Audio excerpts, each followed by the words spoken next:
ஆத்ம வித்யா யோகாவின் ஆன்மீக நறுமணம் ஆக்கம் பெறும் நம் மனம். ஃபியர், ஃபால்ஸ் எவிடன்ஸ் அப்பியரிங் ரியல்னு சொல்லுவாங்க. எஃப்இஐஆர், ஃபியரை பற்றி தான் இன்றைக்கி பேசுகிறோம். பயம் சொல்கிறாங்களே அதுக்கு இன்னொன்றும் சொல்லுவாங்க, forget everything and run அப்படின்னு சொல்லுவாங்க. இல்லைன்னா face everything and rise. இந்த மாதிரிலாம் அக்ரானிம்ஸ் இருக்குது. ஆர் ஃபைட் ஆர் ஃப்ளைட் அப்படின்னு சொல்லுவாங்க.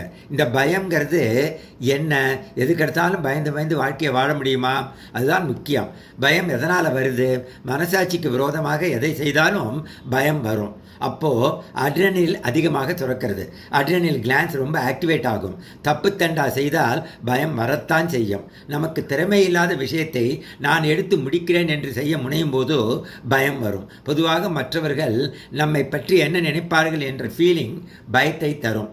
பயம் என்ற உணர்ச்சி சில இடங்களில் அவசியம்தான். தற்காப்புக்கு அது அவசியம், உதவலாம். நாலேஜ் இஸ் பவர் என்பார்கள். அறிவை வளர்த்து கொண்டால் பல சூழ்நிலைகளில் நாம் பயமில்லாமல் வாழலாம். அதர்மம் செய்ய மட்டுமே நாம் பயப்பட வேண்டும். ஆனால் நாம் பல நல்ல காரியங்களை செய்யவே பயப்படுகிறோம், கூச்சப்படுகிறோம். செல்ஃப் டெவலப்மெண்ட் நடக்க வேண்டுமானால் இவங்க என்ன சொல்லுவாங்க, அவங்க என்ன நினைப்பாங்க என்று அடுத்தவர்களின் ஒப்பீனியனுக்கு பயந்து வாழ்வது என்பது ஃபுட்பால் ஆஃப் அதர்ஸ் ஒப்பீனியன் என்பார்கள். நாம் உயிரற்ற கால் பந்து அல்ல, மற்றவர்களின் ஒப்பீனியன் நம்மை அடித்து விளையாடுவதற்கு. we are full of life energy with intelligence. so spiritually speaking, பயம் வருவதற்கு முக்கிய காரணம் அட்டாச்மெண்ட், பற்று என்பார்கள், பொசசிவ்னஸ் என்பார்கள். நம்மை விட்டு நம் சொத்து போய்விடுமோ, நாம் மிகவும் நேசித்தவர்கள் போய்விடுவார்களோ என்ற பயம் அட்டாச்மெண்ட்டால் வரக்கூடியது. நான் இந்த உடல் மனம் என்ற அறியாமைதான் ஆசைகளுக்கும் பற்றுக்கும் நோய்க்கும் மூப்புக்கும் மரணத்திற்கும் பயப்படுவதற்கான காரணமாகும். செல்ஃப் கான்ஃபிடன்ஸ் பயத்தை எரிக்கும்.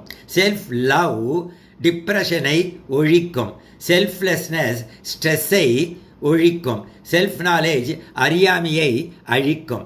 ஸோ இது நாளையும் நம்ம வளர்த்துக்கணும். Self confidence, self love, selflessness and self knowledge. இது நாளும் இருந்தால் வாழ்க்கை ரொம்ப சந்தோஷமாக இருக்கும். பயமில்லாத வாழ்க்கை வாழ்வதற்கு இந்த நான்கும் மிகவும் அவசியம். இறைவா நன்றி.